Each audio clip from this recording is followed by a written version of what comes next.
Welcome to my YouTube channel. तो दोस्तों, आज के इस वीडियो में हम बात करेंगे कि जो हमारे दिसंबर 2024 में एग्ज़ाम हुए थे इग्नू एमएससी फिजिक्स के लिए फर्स्ट ईयर के, तो उसका जो क्वेश्चन पेपर था वो कैसा था।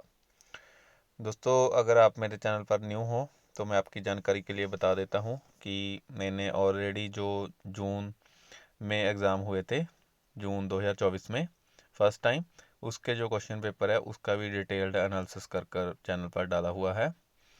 और इसी तरह सभी सब्जेक्ट्स के लिए आपकी प्रेपरेशन के लिए जो इम्पोर्टेंट टॉपिक्स है जो कि आपके ने एग्ज़ाम के लिए प्रिपेयर करने हैं, उसकी भी जो मैंने वीडियोस हैं बनाकर डाली हुई है, तो आप चैनल पर देख सकते हैं और उस हिसाब से अपनी प्रेपरेशन कर सकते हैं।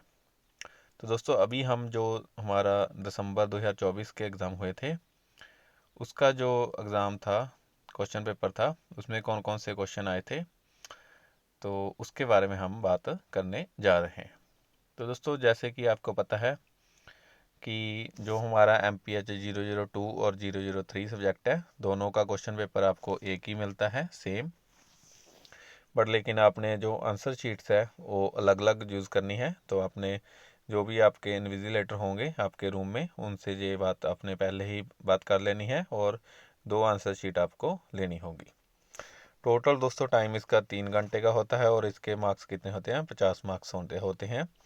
दोनों 2-2 क्रेडिट के हमारे पेपर हैं, तो 4 क्रेडिट 4 क्रेडिट का ये हमारा दोनों सब्जेक्ट बन जाते हैं, और जिसके लिए आपको टोटल 3 घंटे का समय मिलेगा। तो फिर हर एक सब्जेक्ट के लिए, जैसे कि क्लासिकल मैकेनिक्स 1 है उसके लिए भी आपको 1.5 घंटा मिलेगा, और इलेक्ट्रोमैग्नेटिक थ्योरी उसके लिए भी आपको 1.5 घंटा मिलेगा। दोस्तों, कुछ इंस्ट्रक्शंस हैं जो हम बात कर लेते हैं। तो फर्स्ट इंस्ट्रक्शन क्या है, students registered for both MPH 002 and 003 courses should answer both the question paper in 2 separate answer books. तो दोस्तों, ये मस्ट आपने ध्यान रखना है कि आपने जो दोनों जो आंसर्स हैं दोनों पेपर के 2 डिफरेंट आंसर शीट पर लिखने हैं। तो वो आपकी चॉइस है, आप पहले चाहे इलेक्ट्रोमैग्नेटिक थ्योरी का पेपर स्टार्ट कर लो, चाहे क्लासिकल मैकेनिक्स का स्टार्ट कर लो, वो आपकी मर्जी है। लेकिन फिर आपने दूसरी आंसर शीट लेकर उस पर अपना दूसरा पेपर करना होगा।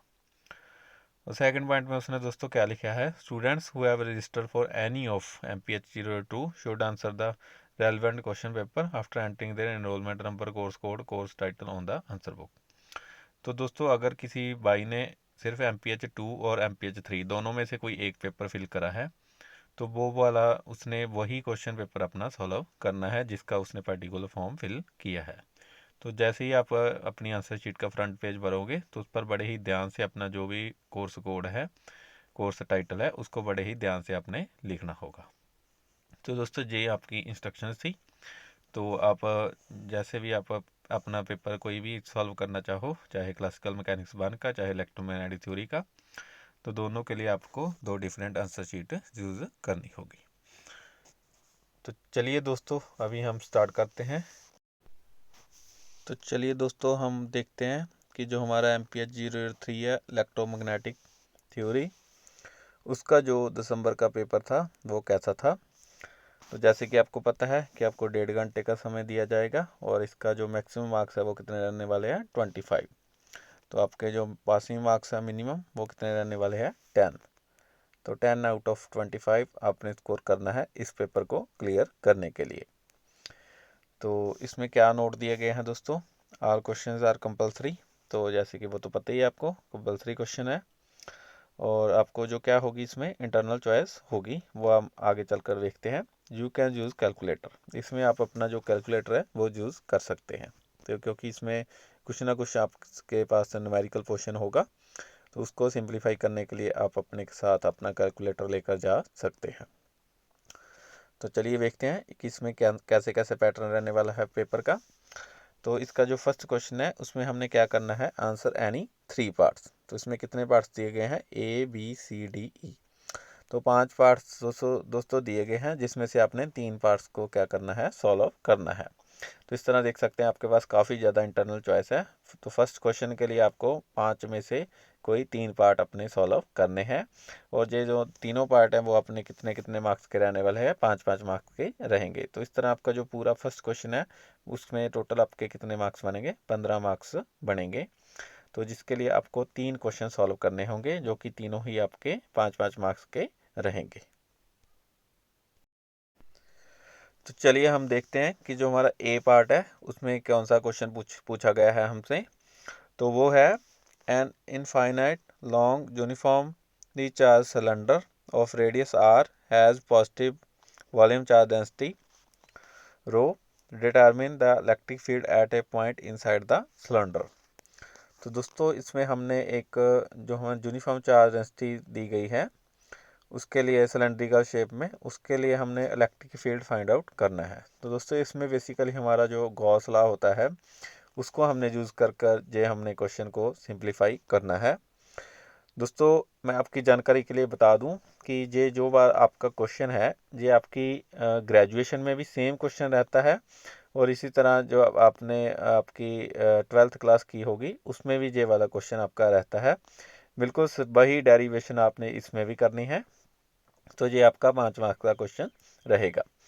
दोस्तों जो हमारा जून 2024 में क्वेश्चन आया था उसमें भी आपके लिए ऐसा ही एक क्वेश्चन ऐसे ही इसी तरह रिलेट करता है एक क्वेश्चन आपके लिए पूछा गया था। आपको अगर ध्यान में होगा कि आपकी जो आपकी 12th क्लास थी या ग्रेजुएशन थी उसमें गॉस लॉ से रिलेटेड ऐसे 3-4 कंसेप्ट होते थे, जहाँ पर एक कहीं तो हमारे पास सिलेंड्रिकल वायर होती थी, और इस तरह मतलब 2-3 तरह के टॉपिक बन जाते थे जहां हमने लीनियर चार्ज डेंसिटी बरतते थे, कहीं कुछ में हम जो हमारी वो होती है वॉल्यूम चार्ज डेंसिटी, फिर एरिया वाली डेंसिटी होती है उसको हमने यूज़ करना होता था। तो उस तरह से ये आपका कंसेप्ट रहेगा जिसको यूज़ कर आपने ये वाला क्वेश्चन आपने करना है। ठीक है दोस्तों, तो इसमें बेसिकली आपको वॉल्यूम चार्ज डेंसिटी वाला कंसेप्ट आपने यूज़ करना है। जो हमारा जून 2024 में पेपर आया था उसमें लीनियर चार्ज डेंसिटी वाला क्वेश्चन आया था। तो इस तरह दोस्तों हम एक्सपेक्ट कर सकते हैं कि जो आपका नेक्स्ट पेपर होगा उसमें होपफुली सरफेस जो चार्ज डेंसिटी होती है उसका रिलेटेड क्वेश्चन आपके पास आ सकता है। तो दोस्तों ये 5 मार्क्स का बिल्कुल सिंपल क्वेश्चन है जो कि आपकी लोअर क्लासेस में आपने पहले कई बार सॉल्व किया होगा, तो इसको आप बड़ी ही आसानी से अटैम्प्ट कर सकते हो। नेक्स्ट है आपका बी पार्ट में उसने दोस्तों क्या पूछा है, इसकी भी मार्क्स डिस्ट्रीब्यूशन 5 मार्क्स की रहेंगी। तो इसमें 2 क्वेश्चन पूछे हैं जो कि 2 मार्क्स और 3 मार्क्स के रहेंगे। क्वेश्चन क्या है, define electric polarisation and explain the mechanism of polarisation in polar and non polar dielectric. तो दोस्तों पोलराइजेशन क्या होती है, पोलर और नॉन पोलर जो हमारे डाइलेक्ट्रिक होते हैं उसका कंसेप्ट क्या होता है। तो ये दोस्तों टोटली थ्योरी बेस्ड आपका क्वेश्चन है। थ्योरी बेस्ड क्वेश्चन में आप 5 में से बड़ी ही आसानी से 4, 4.5, 5 मार्क्स स्कोर कर सकते हैं। इसमें आपने 2 ही चीज़ें बतानी है कि इलेक्ट्रिक पोलराइजेशन क्या होती है, फिर आपने जो पोलराइजेशन का प्रोसेस होता है, मैकेनिज्म होता है, उसको आपने एक्सप्लेन करना है। पोलर और नॉन पोलर डायलैक्ट्रिक्स क्या होते हैं, उसमें कैसे पोलराइजेशन होती है, इस पूरे कंसेप्ट को आपने डिटेल में एक्सप्लेन करना है। तो इसमें भी आप बड़ी आसानी से आपके 5 मार्क्स स्कोर कर सकते हो। अभी बढ़ते हैं हम थर्ड क्वेश्चन की ओर, सी पार्ट हमारा। सी पार्ट में दोस्तों क्या रहने वाला है, consider a spherical cavity of radius R inside a uniformly polarised dielectric of polarisation p vector. Show that the electric field at the center of cavity due the bound charge on the surface of cavity is given as E vector is equal to P vector upon 3 epsilon naught। तो दोस्तों ये आपकी एक derivation है, spherical cavity आपके पास दी गई है जिसका आपको रेडियस r दिया गया है और डाइलेक्ट्रिक्स दिया गया पोलराइजेशन P। हमने इलेक्ट्रिक फील्ड शो करना है कि जो सेंटर ऑफ द कैविटी पर बाउंड चार्ज की वजह से क्या होता है, ये वाला रहता है। तो इससे ये आपको इग्नू की बुक में आपको ये वाला बिल्कुल सेम डेरिवेशन आपको मिल जाएगी इस टॉपिक की। तो ये भी आपका एक इम्पॉर्टेंट और सिंपल क्वेश्चन रहेगा, इसको भी आप बड़ी आसानी से अटैम्प्ट कर सकते हो। बढ़ते हैं फोर्थ क्वेश्चन की ओर। फोर्थ क्वेश्चन क्या है दोस्तों, calculate the magnetic vector potential inside a long solenoid with n turns पर unit length of radius r carrying a steady current I। तो सोलेनॉइड के लिए जो मैग्नेटिक पोटेंशियल वेक्टर होता है, मैग्नेटिक फील्ड सोलेनॉइड के लिए क्या रहता है, उसको आपने एक्सप्लेन करना है 5 मार्क्स के लिए। दोस्तों इस क्वेश्चन में आपको बेसिकली पहले सोलेनॉइड क्या होता है उसके बारे में थोड़ा सा लिख देना है, फिर डायग्राम बना देनी है। आपको रेडियस आर दिया गया है, एन टर्न्स पर यूनिट लेंथ दी गई है, इसमें से जो करंट आई है वो कैरी कर रहा है। तो इसके लिए आपका जो मैग्नेटिक फील्ड वेक्टर है वो क्या रहेगा, उसको आपने फाइंड आउट करना है। तो दोस्तों ये हमारा एक सोलेनॉइड से रिलेटेड इंपॉर्टेंट क्वेश्चन है। बढ़ते हैं 5वें क्वेश्चन की ओर। 5वां क्वेश्चन क्या है, drive the wave equation for electric field from Maxwell's equation in vacuum. दोस्तों सबसे पहले तो आपको जो मैक्सवेल की फंडामेंटल इक्वेशंस होती हैं उसके बारे में आपको थोड़ा सा पता होना चाहिए। तो आपको पता ही है कि ये आपका एक इम्पॉर्टेंट टॉपिक है, 4 इक्वेशंस होती हैं, उसको आपने ध्यान से करना। फिर ये इक्वेशन वैक्यूम में कंडीशन क्या होती है उसको आपने यूज़ कर इसकी मॉडिफिकेशन कर देनी है मैक्सवेल की इक्वेशन की। और फिर इस जो वेव इक्वेशंस होती हैं इनको वैक्यूम में इनको यूज़ कर आपने वेव इक्वेशन फाइंड आउट करनी है इलेक्ट्रिक फील्ड के लिए। दोस्तों जो इसमें 2 तरह की वेव इक्वेशन होती है, एक तो इलेक्ट्रिक फील्ड के लिए और एक मैग्नेटिक फील्ड के लिए। आपको पता होगा कि इसमें हमने क्या करना होता है, जो हमारा फैराडेस लॉ होता है उसकी कर्ल लेनी होती है, और एक में अपने जो एम्पीयर लॉ होता है उसकी कर्ल लेनी होती है। फिर जो दूसरे रिजल्ट हमारे पास, क्योंकि 4 इक्वेशन होती हैं मैक्सवेल की, दूसरे रिजल्ट्स को यूज़ कर आपने इसको टॉपिक को सॉल्व करना होता है, इक्वेशन ड्राइव करनी होती है, जो कि हमारी सेकंड ऑर्डर की डिफरेंशियल इक्वेशन बन जाती हैं। तो दोस्तों जैसे कि इस पेपर में आपको इलेक्ट्रिक फील्ड की इक्वेशन पूछी गई है, तो होपफुली आपको नेक्स्ट मैग्नेटिक फील्ड से रिलेटेड इक्वेशन पूछी जा सकती है। दोस्तों इस तरह ये आपका 5 मार्क्स का क्वेश्चन रहेगा। तो अगर मैं बात करूं तो आपके पहला जो हमारा क्वेश्चन है उसमें आपके पास 5 पार्ट हैं, ABCDE, जिसमें से आपको कोई 3 पार्ट करने हैं। और मुझे लगा कि इस क्वेश्चन पेपर में जो 5 ही पार्ट हैं वो काफ़ी ज़्यादा सिंपल है, कोई ज़्यादा इसमें कम्प्लेक्सिटी नहीं थी, ईजी क्वेश्चन थे, आप बड़ी आसानी से कर सकते थे। तो अगर मैं बात करूं तो मुझे लगा कि हमारा जो फर्स्ट पार्ट है, फर्स्ट क्वेश्चन है, वो बिल्कुल सिंपल है। फिर सेकंड क्वेश्चन है, ये भी बिल्कुल सिंपल है। थर्ड क्वेश्चन दोस्तों मुझे थोड़ा सा टफ लगता है, क्योंकि इसमें काफ़ी ज़्यादा आपको कंसेप्ट आपके माइंड में रखने पड़ेंगे। और फिर मुझे लगा कि जो आपका फोर्थ क्वेश्चन है वो भी आसान है, और फिफ्थ क्वेश्चन तो बिल्कुल ही आसान है। तो अगर मैं इन 5 में से कोई 3 क्वेश्चन करता तो मैं इसका ए पार्ट तो करते ही करता, बी पार्ट भी करता, और फिर मैं इसका जो लास्ट वाला ई पार्ट है उसे मैं सॉल्व करता। तो इस तरह दोस्तों आप 5 में से कोई 3 क्वेश्चन आपके अटैम्प्ट कर सकते हैं, और इसमें से आप 15 मार्क्स अपने स्कोर कर सकते हैं। बढ़ते हैं हम सेकंड क्वेश्चन की ओर। सेकंड जो इसका लास्ट क्वेश्चन है, इसमें आपने क्या करना है, अटैम्प्ट एनी वन पार्ट, और वन पार्ट वो कितने का रहेगा, 10 मार्क्स का आपका रहेगा। इसमें उसने दोस्तों ए और बी पार्ट दिए गए हैं, चाहे तो आप अपना ए पार्ट कर लें, उसकी मार्क्स डिस्ट्रीब्यूशन 10 रहेगी, और बी पार्ट की भी आपकी 10 रहेगी। जो आपका ए पार्ट है दोस्तों, उसने इसमें 3-4 बातें पूछी होंगी, इसलिए उसकी जो मार्क्स डिवीजन क्या की दी गई है, 2+4+2+2। तो इस तरह आपके 4 आपको कुछ बातें बतानी होगी, इसमें 4 रिजल्ट देने होंगे, तो फिर आपका 10 मार्क्स का बन जाएगा। और फिर जो आपका नीचे वाला बी पार्ट है, इसमें आपने 2+8, मतलब एक आपका 2 मार्क्स का कुछ पार्ट होगा, और एक आपका सीधा 8 मार्क्स का पार्ट रहेगा। तो चलिए देखते हैं कि इसमें क्या क्वेश्चन है। तो दोस्तों क्वेश्चन है मेथड ऑफ मेजर्स वाला। तो दोस्तों जैसे कि मैंने आपको बताया कि मेरे चैनल पर आपको जो इम्पोर्टेंट टॉपिक्स हैं सभी सब्जेक्ट्स के, उनकी वीडियो मिल जाएगी। तो उस वीडियो में मैंने बड़ी ही डिटेल में बात की थी कि जो मेथड ऑफ मेजर्स वाला टॉपिक है ना, इसमें आपको एक क्वेश्चन आएगा। और अगर मैं बात करूं कि जो हमारी इग्नू की बुक्स है उसमें जो मेथड ऑफ मेजर्स है उसके आपकी बुक में 3-4 क्वेश्चन है, 4 या 5 क्वेश्चन। उन्हीं 5 क्वेश्चंस में से एक क्वेश्चन तो जो पहले जून में पेपर हुआ था उसमें आ गया था, और एक अभी आप दिसंबर वाला क्वेश्चन देख सकते हैं, इसमें आ गया। तो ये आपका एक इम्पॉर्टेंट टॉपिक है, इसमें से आपको एक क्वेश्चन आएगा, और ये क्वेश्चन काफ़ी ज़्यादा सिंपल है, इसमें कुछ भी कम्प्लेक्सिटी नहीं है, बड़ी आसानी से आप जो आपका क्वेश्चन है इसको अटैम्प्ट कर सकते हो। तो मेथड ऑफ इमेजेस वाला जो आपका टॉपिक दिया गया है बुक में, उसको आपने बड़े ही ध्यान से करना है, इसको छोड़ना बिल्कुल भी नहीं है। तो क्वेश्चन क्या है, show that the condition under which we can apply the method of images to determine the electric potential. तो पहले हमने 2 मार्क्स में बताना है कि कौन सी कंडीशन में हम जो मेथड ऑफ इमेजेस है उसको हम यूज़ करते हैं। इलेक्ट्रिक पोटेंशियल फाइंड आउट करने के लिए। फिर नेक्स्ट क्या दिया, 2 charges plus Q and plus 2Q are placed at 00D and 002D। तो हमें दो चार दोस्तों दिए गए हैं जो कि XYZ, जिनका XY कंपोनेंट 00 है, Z कंपोनेंट पे D डिस्टेंस पर तो प्लस Q चार्ज है और 2D डिस्टेंस पर प्लस 2Q चार्ज पड़ा है।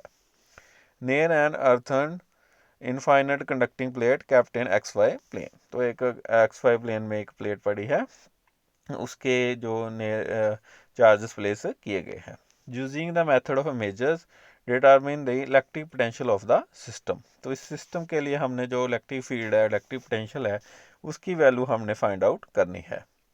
तो ये आपका जो डेरिवेशन है ये आपकी 4 मार्क्स के रहेगी और 2 मार्क्स में आपने बताना है कि मेथड ऑफ मेजर्स हम कहाँ यूज करते हैं। गिव अप्रोप्रिएट डायग्राम, इसके हमने डायग्राम बनानी है 2 मार्क्स के लिए। Also verify that the express for electric potential satisfy the boundary conditions B is equal to 0 at Z is equal to 0। और फिर ये हमने बाउंड्री कंडीशन एक्सप्रेस करनी है जो भी आपकी 2 मार्क्स की रहेगी। तो दोस्तों ये पूरा टॉपिक हमारा मेथड ऑफ मेजर्स वाला है। आई थिंक मुझे लगता है कि ये वाला सेम क्वेश्चन आपको अपनी इग्नू की बुक में मिल जाएगा सॉल्व करा हुआ। इसमें एक तो डायग्राम बनेगी जिसमें हमने एक चार्ज और उसकी जो इमेज बनती है उसके हमने उसकी डायग्राम आपने बनानी है। फिर आपने इस क्वेश्चन में बताना है कि हम जो मेथड ऑफ मेजर्स है इसको कब कब यूज़ करते हैं, कौन सी कंडीशन में इसको यूज़ किया जाता है। फिर हमने इसका जो इलेक्ट्रिक पोटेंशियल होता है सिस्टम का उसको हमने उसकी डेरिवेशन करनी है, डायग्राम बनानी है और फिर बताना है कि ये जो बाउंड्री कंडीशन नीचे दी गई है कि जो पोटेंशियल है V वो 0 होगा कब, जब Z इज इक्वल टू 0 होगा। तो दोस्तों मुझे लगता है कि ये आपका एक सिंपल क्वेश्चन है, इसमें आप बड़ी आसानी से 10 में से 8-9 मार्क्स स्कोर कर सकते हो। तो अगर आपने मेथड ऑफ मेजर्स वाला टॉपिक ध्यान से किया है तो मुझे लगता नहीं कि आपको इस क्वेश्चन में करने में परेशानी होगी, ये बड़ी आसानी से आप इस क्वेश्चन को अटेम्प्ट कर सकोगे। चलिए देखते हैं हम इसका बी क्वेश्चन में क्या रहेगा।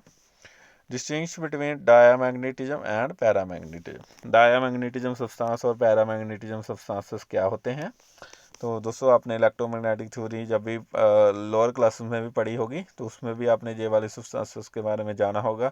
डायामैग्नेटिज्म, पैरामैग्नेटिज्म, फेरोमैग्नेटिज्म, ये क्या क्या सब्सटेंसेस होते हैं, इन सभी की डेफिनेशन आपने ध्यान से करनी है।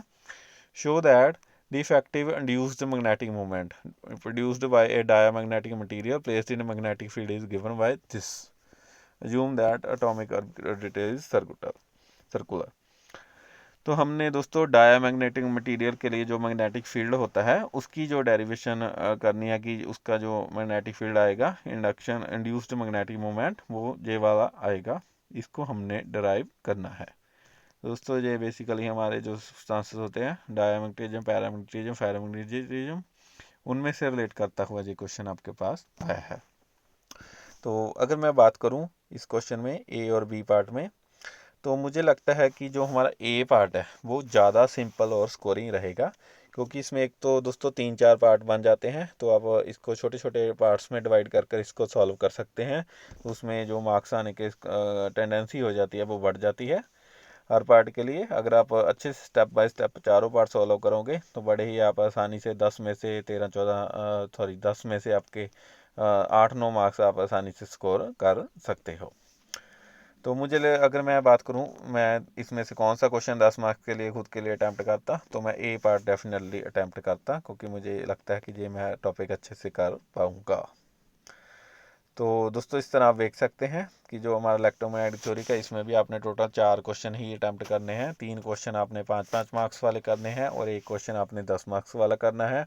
टाइम डिस्ट्रीब्यूशन की अगर मैं बात करूं तो टाइम आपको जैसे कि पता है कि आपको टोटल 1.5 घंटे का समय दिया जाएगा 90 मिनट में।